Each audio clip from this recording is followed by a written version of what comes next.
Et si le problème n'était pas que vous étiez nul, mais qu'on vous a appris à le croire? Nul en mémoire, nul à l'oral, pas fait pour les études. Le problème, c'est que quand cette petite phrase elle s'installe dans votre tête, chaque difficulté que vous allez avoir va devenir une preuve. Vous oubliez quelque chose, dans votre tête c'est tout de suite « Ah bah voilà, je le savais, j'ai une mauvaise mémoire de toute façon ». Donc vous avez besoin qu'on vous réexplique, vous dites tout de suite à votre interlocuteur « Oh tu sais, moi j'y comprends rien quand c'est un peu compliqué ». Mais une difficulté, c'est pas une identité, c'est juste une information.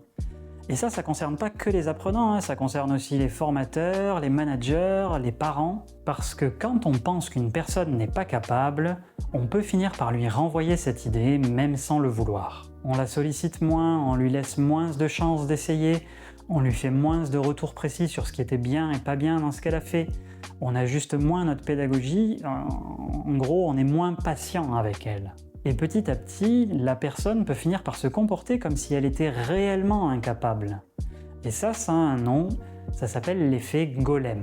A l'inverse, quand on pense qu'une personne peut progresser, on agit très souvent différemment. On explique mieux, on relance davantage, on va prendre du temps pour corriger parce qu'on est persuadé qu'elle va réussir. Et ça, c'est l'effet Pygmalion. Ces effets, ils ont été observés scientifiquement. Et ils nous disent que nos attentes vont influencer notre manière de transmettre.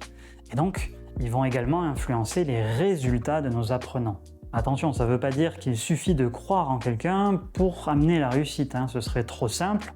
Il faut quand même qu'il y ait des méthodes et qu'il y ait une implication. Si je vous partage ça, c'est que je l'ai constaté souvent avec des apprenants que je recevais et il fallait alors travailler sur la reconstruction un petit peu de ses croyances pour retrouver confiance en ses capacités d'apprentissage. Ce qu'il faut retenir dans tout ça, c'est que former, accompagner, enseigner, c'est pas juste transmettre du contenu, c'est aussi créer des conditions favorables pour que l'apprenant se sente capable d'essayer, de se tromper, de recevoir un feedback et de progresser. Si vous voulez découvrir d'autres techniques et exemples concrets sur ce sujet, n'hésitez pas à vous abonner.